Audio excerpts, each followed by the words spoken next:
Let's go back to the restoration of the Sabbath when Yeshua comes back. I mean, let's find out if this is true. If it's true in the garden, it has to be true for all time. In Isaiah 66:22, it says this, "For as the new heavens and the new earth, which I will make, shall remain before me, says Yahweh, so shall your seed and your name remain."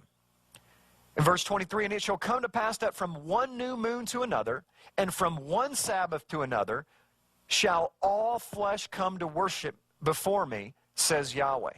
Now, the reason why this is so critical of a verse in Isaiah 66 is because this is when the Messiah is coming back. This is literally in the Messianic reign. This is the 1,000-year millennial reign of the Messiah. And during the millennial reign of the Messiah, he says right here that from one new moon to another and from one Sabbath to another, all flesh will worship him. So the question is begging, why would he even mention the word Sabbath or Shabbat in Hebrew here if there's no intention of the Sabbath being set apart or being holy? Zechariah 14 verse 16 says this, "And it shall come to pass that everyone that is left on the nations," now setting this up here real quick before we go back to it, is that Yeshua has just landed on the Mount of Olives, split it in two. Okay? So we are literally at the Day of Trumpets, the fall festivals where the Messiah comes back. He lands on the Mount of Olives, and he is beginning his millennial reign in Jerusalem. That's where Zechariah 14 is picking up. Verse 16, it says this, "And it shall come to pass that everyone that is left of all the nations which came against Jerusalem shall even go up from year to year to worship the King," Yeshua, "Yahweh of hosts, and to keep the Feast of Tabernacles."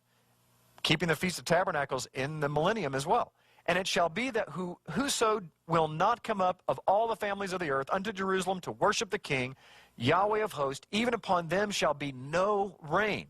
So we are seeing not only in Isaiah that we are going to be keeping the Shabbat, which are called the Shabbat or the Sabbath, the seventh-day Sabbath, but right here in the millennium in Zechariah 14, we have a more than a hint, more than a clue. We have a direct command that all of the nations of the world must come up for the Feast of Tabernacles, and they must honor the Lord's Sabbath. And this is the importance of this is because we see this in the garden, and the logic says that he never intended for it to go away to begin with. We see this in the end. We see this in the millennium, which goes on for 1,000 years. The only question of time that we're asking about is right now, in between those two moments of time. And that's what we're going to find out today by searching the Scriptures. Because ultimately, this is what we have. If we believe that the Sabbath is not for today, then we have this strange paradox. Because from 4000 BC to the time of Yeshua, Yahweh cares. God cares. Then from 30 AD to the present day, he doesn't care.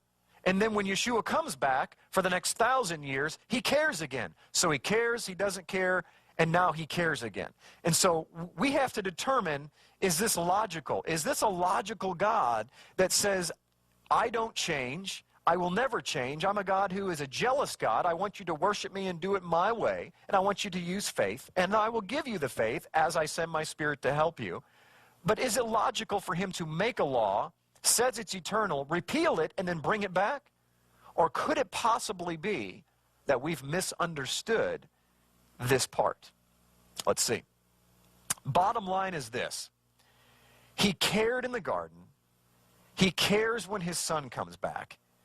He says that the seventh-day Sabbath is forever. It's logical to assume that he still cares. But we're going to test this theory and find out if it actually holds water in the next 30, 40 minutes.